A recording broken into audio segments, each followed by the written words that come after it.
So అందరికీ నమస్కారం అండి.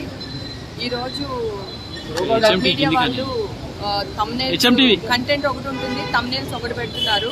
3 years బ్యాక్ నా మ్యారేజ్ డే వీడియో ఒకటి బయటకు వచ్చింది అనమాట. అంటే మా ఫేస్బుక్ వచ్చి అట్లా అప్పుడు హేమ మ్యారేజ్ డే సెలబ్రేట్ చేసుకుంది తన ఫ్రెండ్స్తో అని చెప్పి అందంగా వేశారు. 3 years బ్యాక్ నేను ఏం పట్టించుకోలేదండి, అయిపోయింది. నా హస్బెండ్తో వచ్చిన వీడియోది. ఇప్పుడు అదే వీడియోని మళ్ళీ తీసి థంబ్నెయిల్స్ పెట్టి పిచ్చి పిచ్చిగా రాస్తున్నారు అనమాట అండి. ఆ థంబ్నెయిల్స్ రాయడం వల్ల చాలా మందికి నా హస్బెండ్ తెలిసి ఉండొచ్చు, తెలియకుండా ఉండొచ్చు, నాకు తెలియదు. సో ఇలా థంబ్నెయిల్స్ వేయడం వల్ల అనవసరంగా నా క్యారెక్టర్ బ్యాడ్ అవుతుంది, నా మనోభావాలు దెబ్బతింటున్నాయండి. దానికోసం కాకుండా ఈవేళ కోట శ్రీనివాసరావు గారిని చనిపోయారు అని చెప్పేసి అదే వెబ్సైట్స్ వేస్తున్నారు అనమాట అండి. ఆయన కూడా అయ్యో నేను బతికే ఉన్నాను అని చెప్పి ఆయన ఈవేళ మీడియాలో వీడియో పెట్టడం జరిగింది. అది మీకు అందరికీ తెలుసు. ఇది వరకు గతంలో కూడా చాలా మందికి ఇట్లానే వచ్చిన తర్వాత చాలా మంది కాలం చెల్లించడం కూడా జరిగింది. అసలే ఒక ఏజ్ వచ్చిన తర్వాత మనకు ఒక చిన్న భయం ఉంటుంది. సో ఇలాంటివి కరెక్ట్ కాదండి. అలాగే కొంతమంది ప్రముఖ హీరోలు హీరోయిన్ అంటే వాళ్ళ భార్యలతో డైవర్స్ తీసుకుంటున్నారు.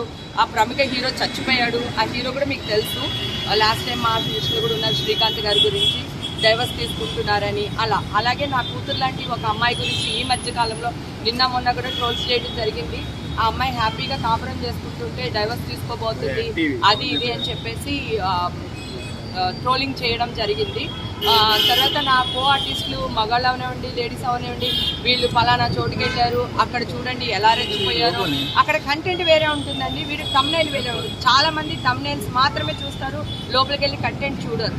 దానివల్ల మా ఫ్యామిలీస్కి చాలా డ్యామేజ్ జరుగుతుంది. సో దానివల్లే నేను ఇవాళ సైబర్ క్రైమ్కి వచ్చి ప్రసాద్ సార్కి, ఏసీపీ సార్కి నేను కంప్లైంట్ ఇవ్వడం జరిగింది. కంప్లైంటే కాదు, 2 రోజులు చూసి నేను ఎఫ్ఐఆర్ కూడా ఫైల్ చేయడానికి నేను రెడీగా ఉన్నానండి. నేను కోర్టుకి ఎన్నిసార్లు అయినా వస్తానని చెప్పాను.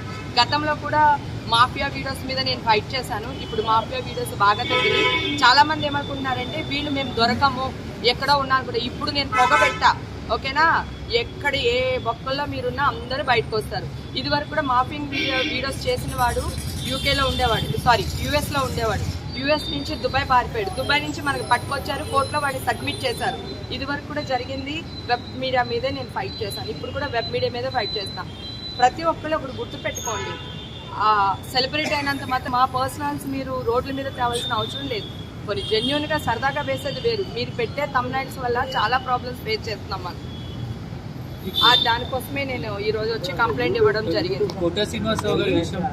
యూట్యూబ్ వెబ్సైట్స్ అండి, లింక్స్ అన్ని ఉన్నాయి సార్. నేను ఆల్రెడీ సైబర్ ఇచ్చానండి, చూపించాను. అంటే నిన్న మొన్న ఒకటి పెట్టాడు, ఇవాళ 10-15 మంది పెట్టారు. అలాగే నా కో ఆర్టిస్టులు కూడా ఇప్పటికి 1 month నుంచి ట్రోల్స్ వేస్తూనే ఉన్నారు. వాళ్ళ పైన వాళ్ళ ఫ్యామిలీస్ ప్రాబ్లంలు ఫేస్ చేస్తున్నాయి. అలాగే కోట శ్రీనివాసరావు గురించి ఒక్కడే వేశాడు అనుకుందాము, ఈ పాటికి 10 మంది అయిపోయి ఉండొచ్చు, ఓకేనా? సో ఒక ఎదవ గడి తింటున్నాడు అది. సో మనుషులకి ఎథిక్స్ మోరల్స్ ఏం లేవు. డబ్బులు వస్తున్నాయా, క్లిక్స్ వస్తున్నాయా, ఇవి సరిపోతుంది. మీకు నిజంగా క్లిక్స్ కావాలంటే ఏం పెట్టాలో మీకు తెలుసు కదా, అవి పెట్టండి. నన్ను ఎవరు టార్గెట్ చేస్తాడండి? అంత ధైర్యం ఎవరికైనా ఉందా? పిచ్చి డాష్ గాడు కానీ చేశాడు, వెంట తెచ్చుకుని నెత్తి మీద వేసుకున్నాడు. సో ఎందుకు? నేను ఏదున్నా ఓపెన్ బుక్, ఓకేనా? నా గురించి మీరు ఏది రాసినా ఎక్కడ రాసినా నేను చిల్ అవుతున్నాను బై, నేను ఎక్కడికి వెళ్తున్నాను బై అని చెప్పే టైపే కానీ దాచుకునే టైప్ కాదు. కానీ నా ఫ్యామిలీని రోడ్డు మీద వేయడానికి ఏడన్నా సరే వచ్చాడో వాడి ఎండ్ చూసేదాకా నేను నిద్రపోను. ఏం చేసుకుంటారో చేసుకోండి, ధైర్యంగా ఒక్కదానే వచ్చాను ఇక్కడికి, రేపు కూడా ఒక్కదానే వస్తాను ఎక్కడికైనా సరే. Thank you so much.